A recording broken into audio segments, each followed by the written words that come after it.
championship. And the cars streaming down a pit lane, about to have one pace lap. We are expecting the green flag first time by.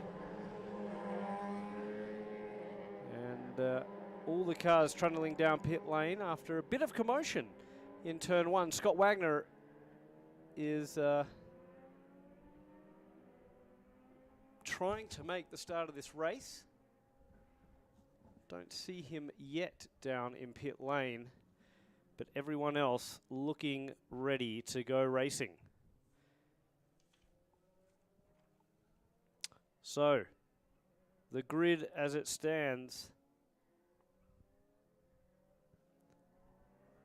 will be in position 1. Robert Rossi will share the front row of the grid with John Field. And of course, that is after having an issue in race 1. Luckily for Robert Rossi, he was fastest in the race, even though he didn't finish. And of course, the fastest laps of the race do set the grid for the subsequent races. So Robert Rossi taking his second pole position for the weekend. John Field will be particularly racy. The former American Le Mans Series champ, always one to watch in the 37 machine. On row 2, it'll be Steve Jenks in the 68. Of course, he won the first race here in the Platinum class this morning. And alongside him will be Judd Miller in the 64. The S's Racing, the car with the stars and bars across it. Then in position 5, it was meant to be Scott Wagner, and I have not seen him. He is out there, it appears, that it did pick up on the timing screen.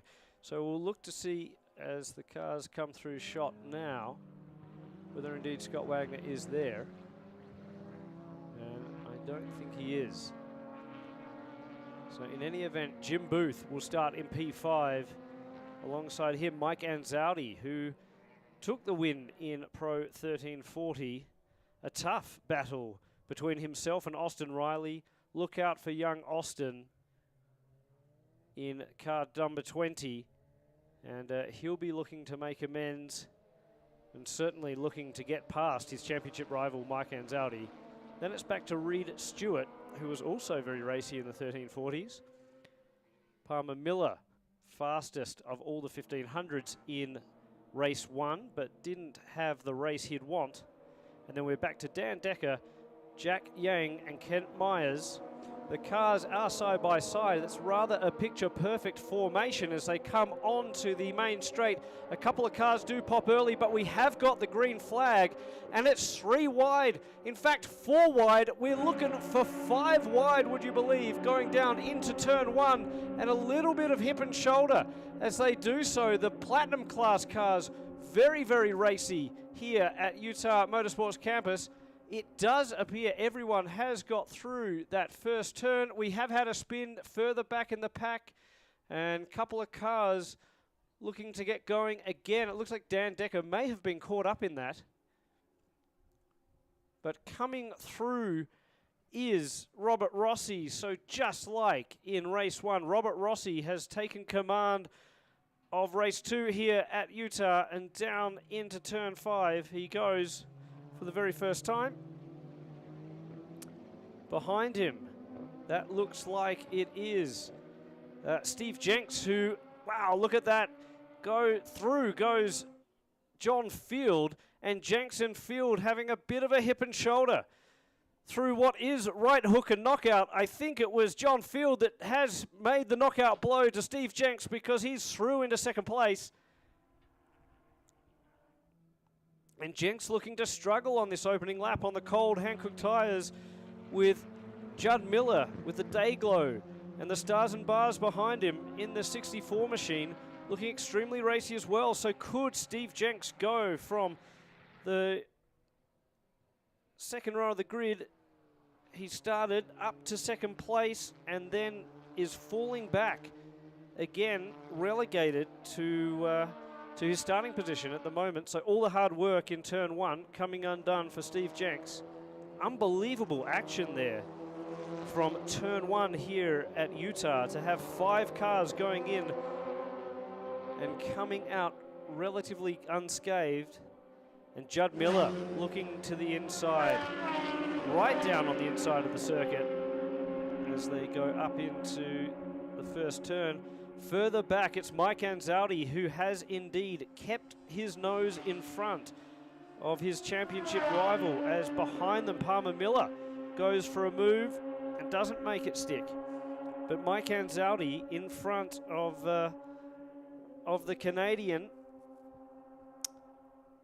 Austin Riley, and that's where Mike needs to be in terms of this championship battle. It was amazingly tight heading into this race. And Anzaldi, with his win in the first race, is now just 1 point behind. 1 point behind in the championship.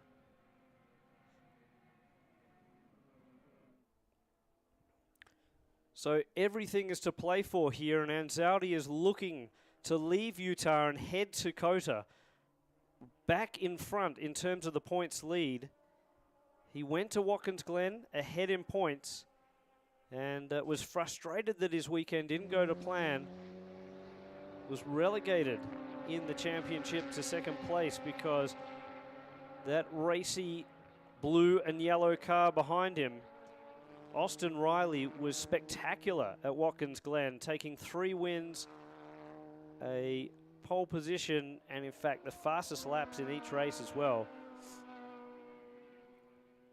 And you can see that he's right on the gearbox of Mike Anzaldi, making that number 1 machine extremely wide as they come around the final corner and start another lap.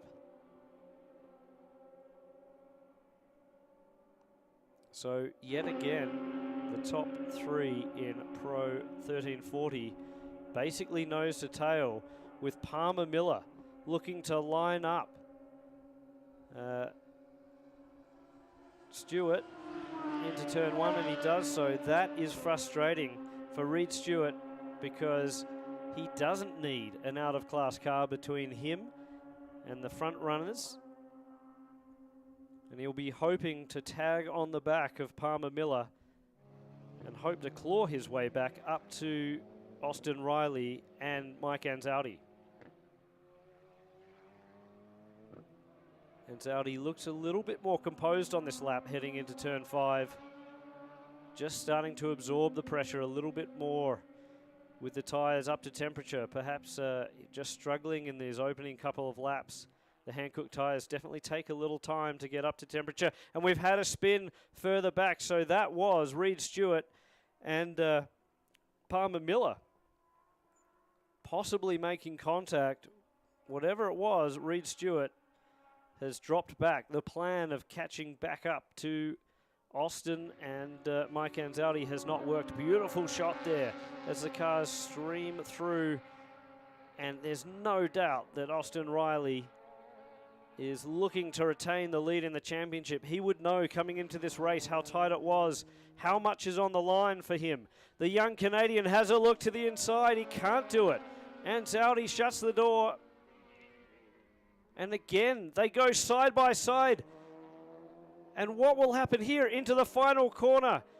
Austin Riley has a look and does the job. We'll see what happens down the main straight because Mike Anzaldi will be right up behind the rear wing. There's plenty of slipstream effect from these radical cars. And down they go, down the straightaway. Anzaldi stays in the slipstream. Will he pop left or right? And he goes to the left as Austin Riley comes out wide. But it wasn't to be. And he's falling into the clutches a little bit of Palmer Miller.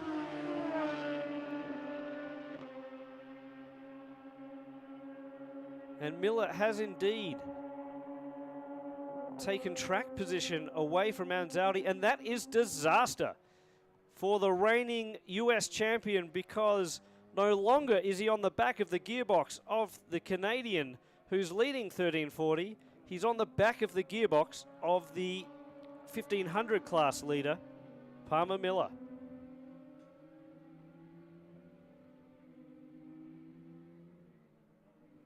Jack Yang P2 in Pro 1500. And Kent Myers right there as well. Reed Stewart fell way back into the clutches, if you will, of the battle for.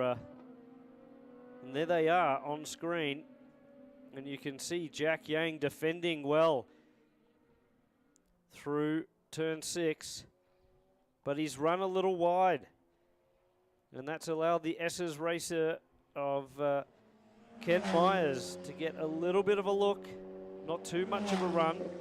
And behind them, the 1340 of Reed Stewart almost makes it 3 wide. That gives an opportunity for Kent Myers to take the position on Jack Yang, but Yang somehow kept in front. And that was an amazing sequence of moves through the attitudes. And you can see the confidence of Reed Stewart. And as around we have the 5 of Dan Decker, so a new competitor to the Blue Marble Cup, finding his feet in the series and unfortunately pushing a little bit too hard around some of the more experienced racers. But Dan Decker having a tremendous day, started his Blue Marble Radical Cup campaign in style with a podium, 3rd place in race 1.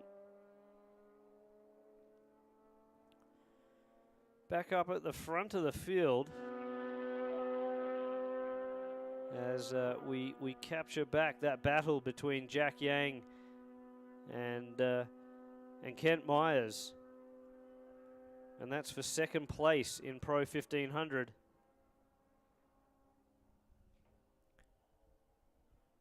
So back at the front of the field, and Robert Rossi is still doing the business from John Field, if you were wondering what was happening in the Platinum class. But this is a great battle in Pro 1500, the 21 of Jack Yang. We mentioned earlier today that he's been racing in England as well as in the US, and Yang very close and tight with Kent Myers there. Definitely it seems that turn 6 is a great passing opportunity today for the Radical Cup races. Everyone having a look through knockout and for that matter right hook. It's a double apex corner.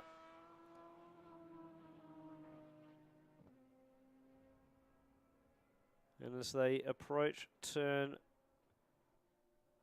13, turn 11 I should say, the pair glued together. And Kent Myers just ecstatic with a race win. Unfortunately for Jack Yang, he felt a little bit hard done by in race 1. The full course caution came out just after Kent Myers had made the move, and unfortunately there was no time to make amends. A little bit of defending going on down the front straightaway, but it did appear that Jack Yang was making the first move, so that I don't think that will be classed as blocking in the eyes of the race director Todd Snyder. And we return to the action in the Platinum class. The 611 Robert Rossi for Wisco Racing, Carpet Giant. He has been a giant around here, that is for sure. All weekend, Robert Rossi setting the pace in these very, very powerful, fast, Radical SR10 machines. And amazingly, he's absolutely had the match of someone that's got a bit of experience around here, and that's John Field. John Field running second. We'll just see him in the center of the screen. And then back to Steve Jenks, and then it's Judd Miller, the top 4. And wow, look at that. So there has been a change of position. Austin Riley made that move before. And now Austin Riley has been passed by young Palmer Miller. So the 1500 class leader passed the leader in 1340. And Austin will be hoping that a slipstream down the straightaway will give him an advantage over Mike Anzaldi. But don't count Anzaldi out yet. Austin Riley trying to make a break for it as he follows the faster 1500cc SR3. Anzaldi, though, knows how to win a motor race, knows how to win a championship. Palmer Miller, meanwhile, looking to win his first championship. Miller having a good opportunity this weekend to get ahead in the points. And in fact, it's 5 points ahead he is after race 1. Over Reese Everett, who's not here this weekend. Gustavo Raffol's another not here in Pro 1500, and this has absolutely opened the door for Palmer Miller to step up. Race 1 did not go his way. A big moment through turn 4, the scream. And he would have been screaming and shouting inside the cockpit because it was a massive error and cost him dearly in terms of points. This time, again, looks far more composed. Running a little bit wide there. You can see the car just skip and jump over some of the curb. Austin Riley certainly with some pace, keeping up with that faster car in front. And you can see that the rear wing has different colours. So as we watch Mike Anzaldi come onto the main straight, you'll notice that there is green on the rear wing of the 1340s. Dayglow red on the rear wing of the 1500s. And the Platinum class SR10s with a Dayglow yellow. But a good battle between the 1500 drivers, the 1340s.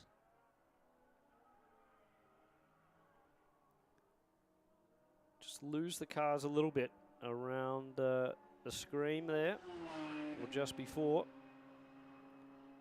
Now they're on that short chute down into turn 5.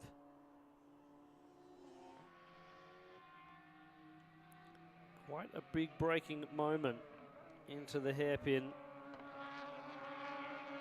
for Palmer Miller, who looks much more relaxed in this race. Meanwhile, Robert Rossi is doing it relatively easy out in front. Still in a good commanding lead over John Field. And Rossi just coming down the main straight here with John a few car lengths back.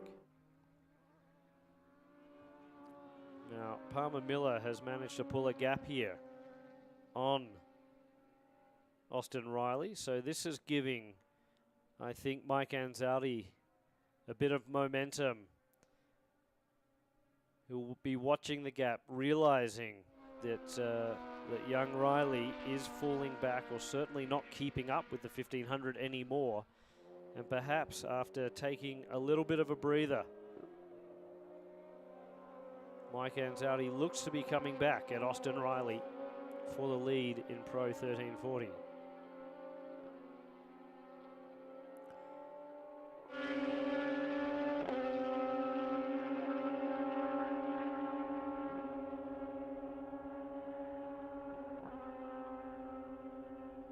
Definitely Anzaldi seems to be getting a little bit closer now. Austin Riley, however, with a faster lap time than Mike Anzaldi. A 1:56.9, his best so far. Anzaldi a 1:56.7.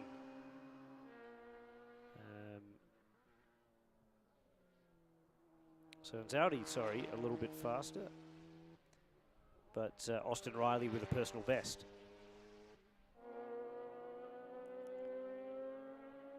And Anzaldi pretty consistent with the lap times as well.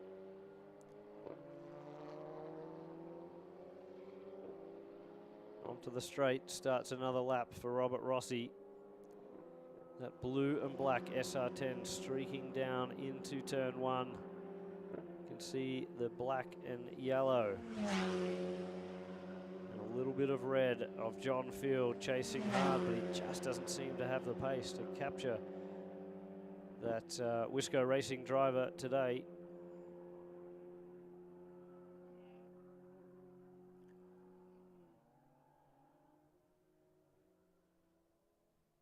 Rossi really cementing why he is leading this championship. Pushing hard every lap, but very smooth. Rarely makes a mistake, rarely gets caught up in any chaos. In fact, he was really somewhat of an innocent bystander in quite a big accident at Watkins Glen just a few weeks ago. As chaos sort of surrounded him, he came through the dust and yet again scored another couple of victories to add to his tally.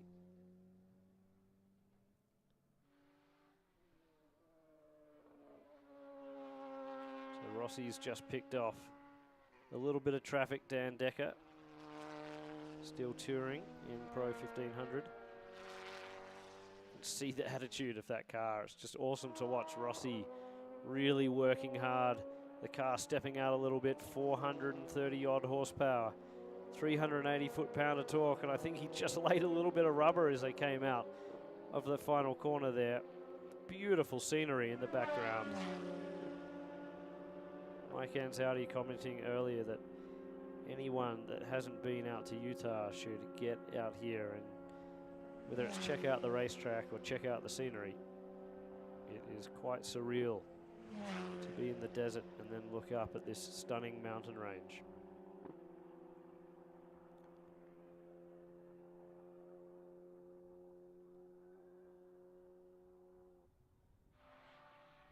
So now Rossi has to deal with some traffic. Next up is Kent Myers in the 99, and Myers ran wide. Rossi not feeling it. A little bit too far back into the hairpin, and now the cars and drivers will be enjoying that. Still warm here in Utah. Certainly not what we experienced earlier in the week.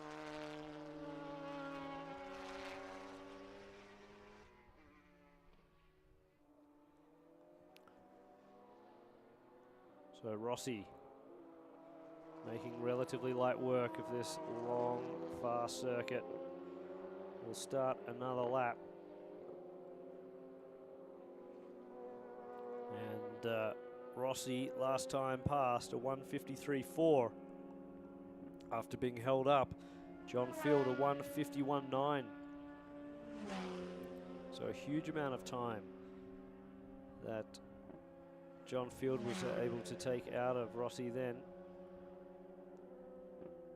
Steve Jenks still running in third place. In Platinum, Judd Miller, then it's Jim Booth. Then we're back to the leader in Pro 1500, Palmer Miller in the 32.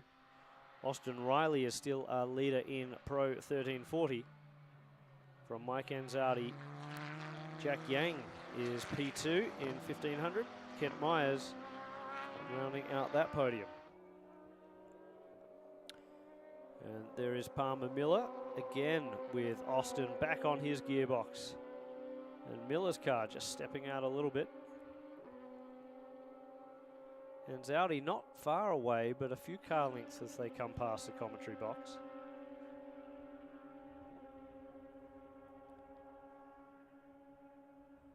The race has certainly settled into a little bit of a rhythm.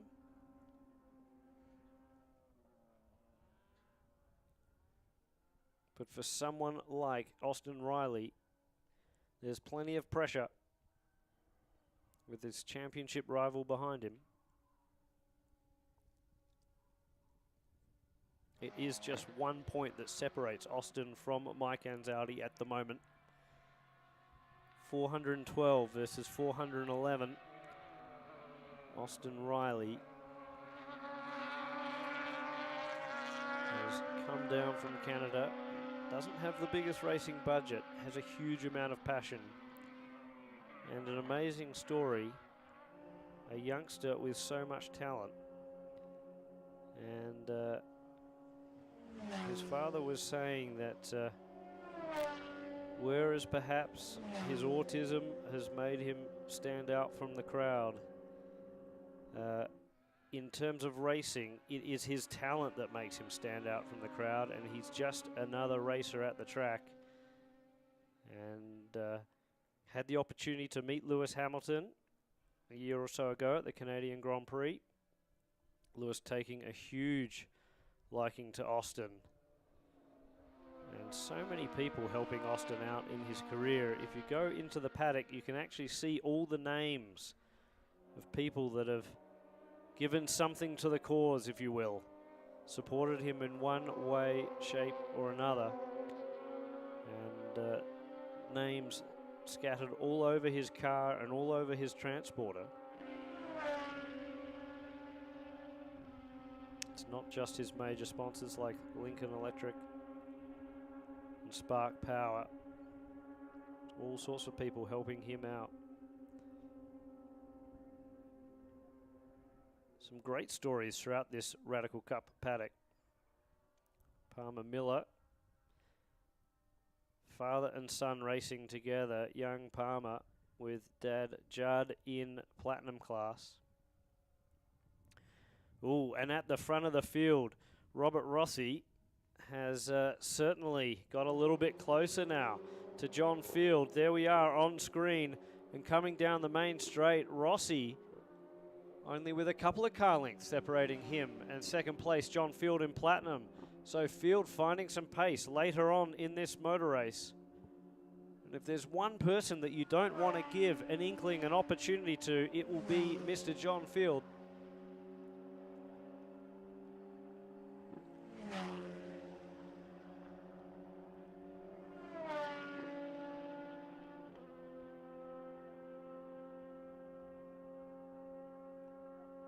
Rossi certainly with a bit more black and red of that One Motorsports prepared SR10 in the background, and the 37 of John Field pushing hard, a bit of a lockup heading into turn 5. Field may not be really in the championship hunt. He's third in points at the moment, but plenty behind Rossi, about 60 points behind. But it's wins that Field is looking for, and wins that his One Motorsports team is looking for as well, with regular Al Miller sitting out this round after the Watkins Glen incident. One Motorsports looking to capitalize on a star driver, John Field, to get them some valuable points in the team's championship. It's not just driver championships. There's 3 of those. Platinum, Pro 1500 and 1340. The Radical Cup also recognizes that John Field has a huge slide out of the second to last corner. Radical Cup also recognizes the outright champion, and that person gets a factory drive in England with Radical Motorsport. And Gustavo Raffles, the young gun from Puerto Rico who won the outright championship last year, as well as the Pro 1500 title, was just in Silverstone, running with the factory team, did exceptionally well, was immediately on the pace, having never seen the circuit before, and 4th fastest in practice. And in qualifying, was a little bit unlucky in the races, but 4th fastest in qualifying on Sunday morning, and in fact was P1 in that session for much of it. Showed everyone in England exactly what he was made of. So a big prize on the line for the outright championship. Of course, the thing that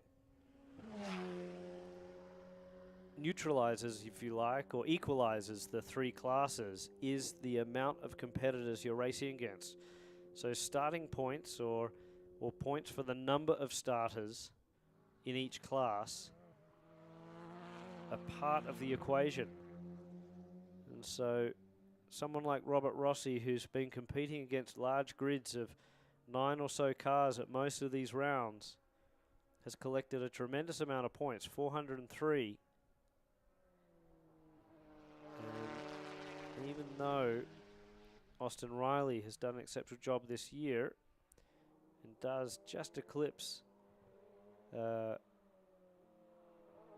Robert Rossi in the points at the moment in terms of that outright title, it may come down to how much competition there is at the final 2 rounds, and we expect huge fields at Utah as John Field lines up Robert Rossi coming down the straightaway into turn 1. Will he have a look? He's usually pretty good at making an aggressive immediate move, and he does a very, very late move. Does John Field on Robert Rossi. I think it lulled Rossi into a full sense of security. It looked like he was just going to remain calm, but you should know better than that. If John Field is behind, he always makes a quick maneuver around whoever is in front. And Rossi has had a bit of a moment there, trying to stay on the back of the gearbox of that SR10, the 37 of John Field. Rossi running wide, and it seems like that pass is just throwing Rossi out of his rhythm, because already John Field 10 or so car lengths ahead. And the former American Le Mans Series champion, who hadn't raced for years, jumped back in a radical at Atlanta Motorsport Park in the Primal Racing School, had all sorts of fun in the SR1, and said, I'm back in the game. He joined his son Clint racing in the radicals, and Clint, whilst he doesn't compete in a full championship, it's just like the good old days when they used to run the Lolas in American Le Mans Series. And John Field, speaking of the good old days, he's never lost any of his speed. Just so aggressive in these cars. Gets everything out of them.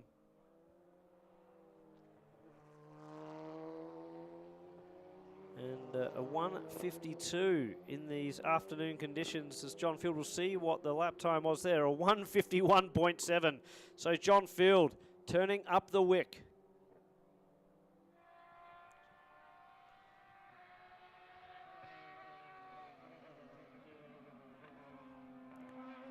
So John Field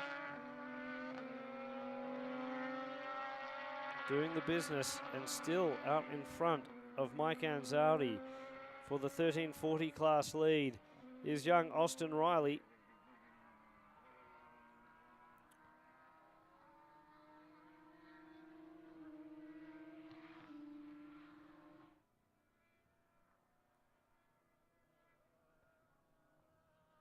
Just waiting to pick up a couple of cars here on the monitors, and Austin Riley taking plenty of curb over the attitudes.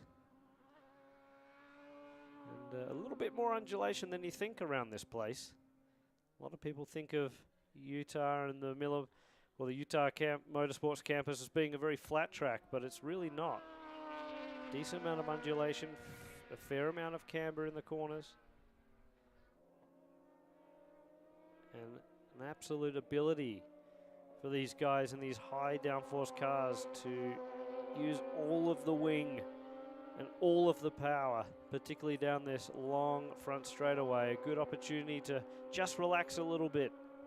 Take a deep breath, check the gauges, compose yourself for another lap, and think about how you're going to extract a little bit more out of these machines. Palmer Miller has obviously had a moment in all of that, because he was ahead of those two for a while and now is back behind. Miller just needs to remain calm. Palmer Miller just needs to score points this weekend. He is doing his best to unravel that opportunity. Pushing hard, as he should. Perhaps pushing a little bit too hard without the direct competition that he's had in some of the other rounds. But if it's about winning a championship, it's best if he just takes the Alain Prost approach. And this weekend, he really should be on for 3 wins. Instead, salvage 4th place in the first race. Is looking to make amends in this one. Austin Riley.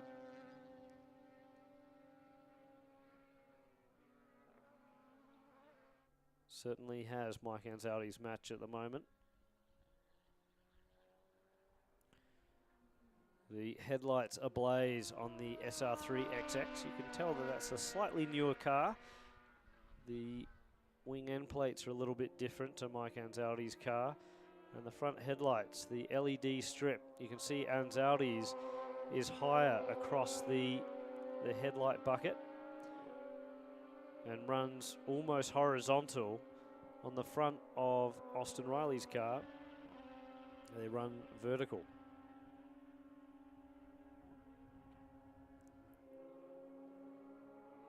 John Field has almost caught Austin Riley, would you believe? I don't think he will though, because he's coming to take the white flag. So there's one more lap here at Miller Motorsports Park and a green race so far. Hopefully we don't jinx that, but good to see everyone having a calm race.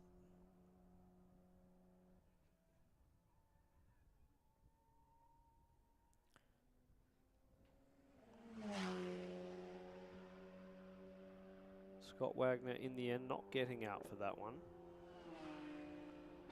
Team working hard to get his car prepared in time, or backup car prepared. I'm sure he'll be back out in the morning. Also believe that we'll have Dave Tweedley on the grid tomorrow morning, starting from the back of the pack.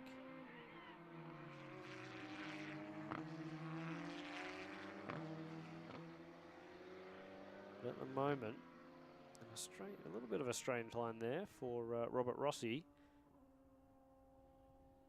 At the moment, it is John Field who's in command at the front of the field in the Platinum class for One Motorsports. Bricker Home Design, the 37 machine, followed by the 611 of Robert Rossi. Through the attitudes he goes. Up to turn 11. The fast left-hander. Use some of the curb, not all of the curb, in fact almost none of the curb, as is the car is pointed down, and then through the fast sweeping left-hander he goes.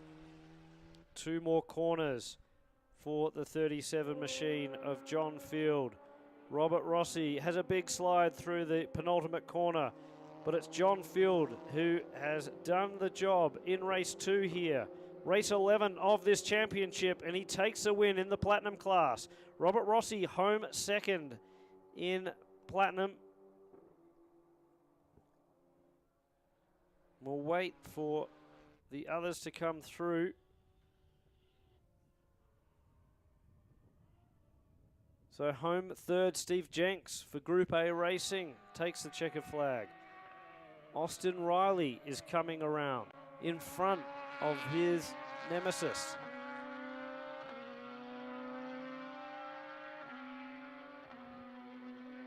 Reed Stewart. Be interesting to see. I think Reed Stewart may have picked up track position here in the 1500s. Austin Riley on his final tour. Mike Anzaldi tantalizingly close, but not close enough. And Austin Riley is going to extend his championship lead here. We mentioned it was down to 1 point.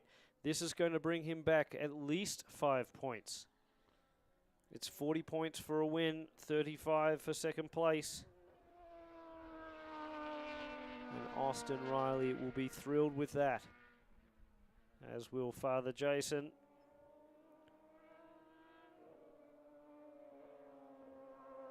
The 20 Spark Power machine powers down to the line and takes the checker flag. Another win for the young gun from Canada, Austin Riley.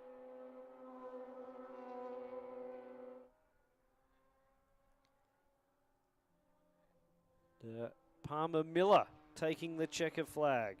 So Palmer Miller has taken the win in Pro 1500. A good job, a solid job from him in this afternoon's race. We'll wait now. I think everyone else may have been passed by the leader. So in trundles, John Field back into the pit lane of Utah Motorsports Campus. Field, a winner.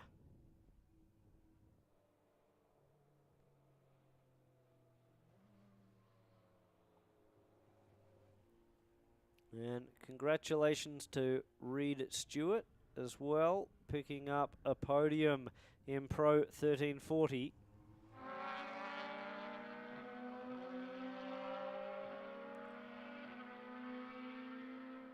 The two winners in 1500 and 1340, nose to tail there, line astern.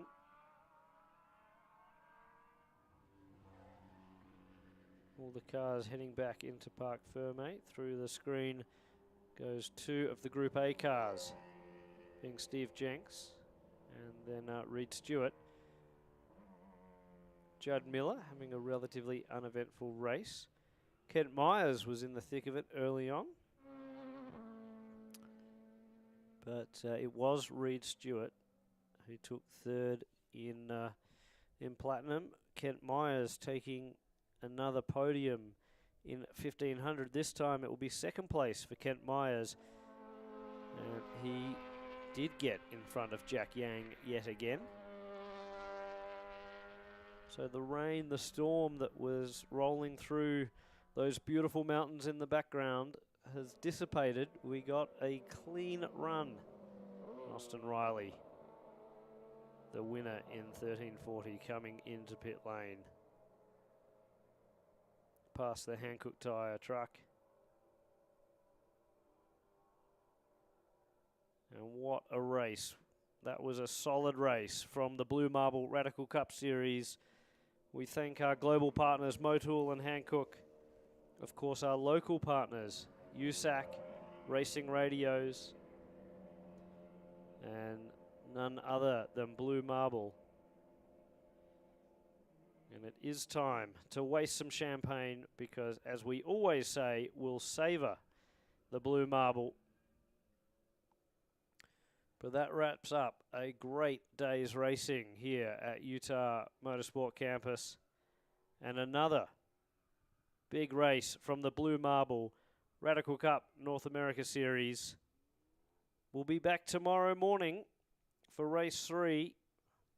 Again, live streamed across the world on youtube.radicalmotorsport or youtube.com/radicalmotorsport, I should say. I'm Tom Drewer, and thank you for watching. And for all of those that are at the track, we'll see you back here again tomorrow for another big day's worth of action from USAC, the Porsche Sprint Challenge North America Series, the Blue Marble Radical Cup, and GT Celebration. We'll see you then.